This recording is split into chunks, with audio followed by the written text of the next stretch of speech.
Ebana wambia ufoko kwimanda ukadungu do timnaja kusoba munu tesege na utanyine kan laje wasaka kuna funi lidi meja sanfe anko mako dansi dogo kun kibaru keneka bi kibaru kuma bola hibai kafoko Musa Mara menena kadu kasula dogo kun labena sharati la mago fe jalakile no kai dangarike jamana ka kunlena dowla no ye credibilité yi ami kuma kan ni kuna funu kono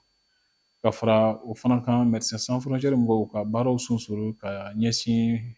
Gawo mara ale ni ɲafunke mara ma a kɛra ka da dalilu min kan u ka ɲɛmɔgɔ dɔw bɛna lasili di a ma kibaru wɛrɛ bɛna fara olu kan ni k'o ka tulo gasigɛ bi dɔgɔkun kibaru kɛnɛ kan jamana an bɛ aw fo ko kurakuraraw danse an ka kibaru kɛnɛ kan an y'a jira k'a fɔ ko Musa Mara ka jɛkulu ɲɛmɔgɔ kɔrɔ ale minɛna ka don kaso la sariya tigilamɔgɔw fɛ a kun ye dɔgɔkun damadama kɛ a b'a la ka taa ni ka seginw kɛ sariya ɲɛkɔrɔ BJ n'o ye brigade d'investigation judiciaire mɔgɔw ye olu fɔlɔ ye a wele ka ɲininka o kɔfɛ a taara Bamakɔ communiqué kiiritigɛ so la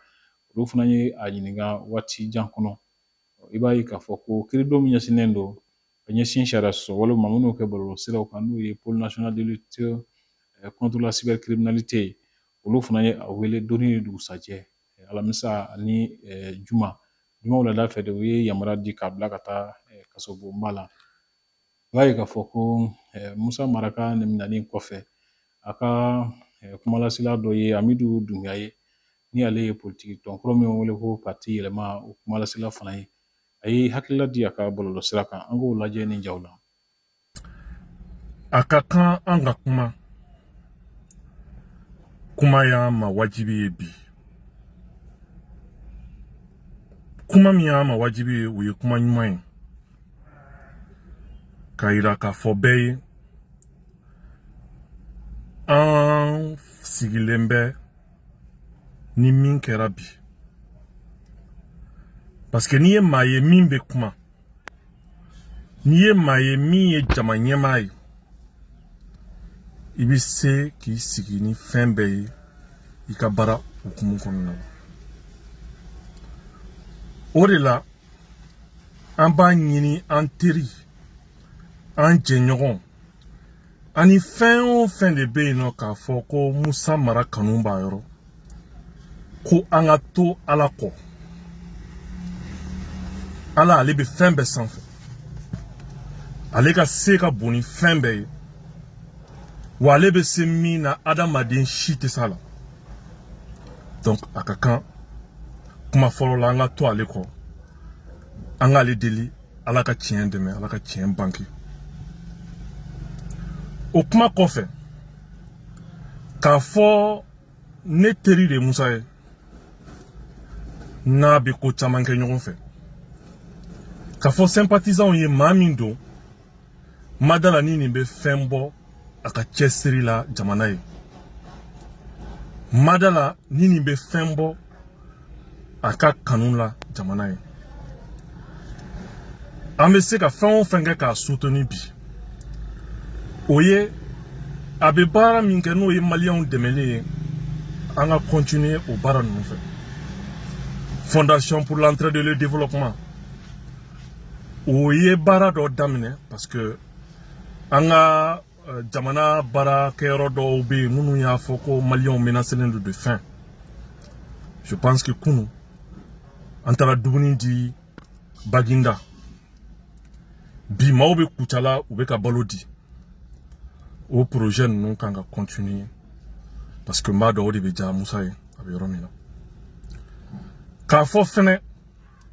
maa si kana kuma fɔ kuma min bɛ se ka k'a tigi yɛrɛ ma kɔlɔlɔ ye an ka to Ala kɔ an ka Ala deli an seli o seli an ka Ala deli an teri ye an seli o seli an ka Ala deli an ka jamana ye parce que an ka jamana mago bɛ ka Ala deli a ye fosi den kelen kana an bila an ka bila an ka jamana la foyi den kelen kana an bila an jigi ka tigɛ an ka jamana la nin ye wagati gɛlɛnw ye mais ne dan b'a la k'a fɔ an bɛ tila ka nin kuma in fɛnɛ lakale an yɛlɛtɔ parce que hɛrɛ bɛ bɔ a kɔ kan n teri Musa n jɛɲɔgɔnkɛ ne b'a dɔn i ye maa ladiri ye i ye o ye e ka dɛmɛ de bɛ se maa o ma i ye maa limaliyalen fana ye je pense que i ŋaniya bɛ jɔ i ye ni ala sɔnna ma je pense que mali bɛ niveau min na mali mago b'an bɛɛ ka duwawu la mali mago b'an bɛɛ ka dɛmɛ la an kana an jigi tigɛ ni ala sɔnna ma jamana bɛ bɔ nin gɛlɛya ninnu kɔnɔna la wa an bɛ taa ɲɛ ni ala sɔnna merci. O kɔfɛ kuran ye kasara dɔ kɛ Bamakɔ quartier sans fil la zone industrielle la kɛrɛnkɛrɛnnen na Soma pile da la i b'a ye k'a fɔ kuran di sira min bɛ wele ko haute tension o de ye nɛgɛjuru dɔ tigɛra ka bin nin yɔrɔ kofɔlen da la i b'a ye a ye kasara lase mɔgɔw ma kosɛbɛ ka sɔrɔ kuran b'a la mɔgɔ 3 ni sɔrɔ ko da fɛ mɔgɔ caman wɛrɛw bɛ yen nɔ olu joginna i b'a ye k'a fɔ ko an bɛ se ka tanga ni ɲɔgɔnna kasaraw ma cogo di Garaba Jalo ale ye kuranko dɔnbagaba ye a ye hakilila min di a ma an k'o lamɛn nin kumakanw senfɛ.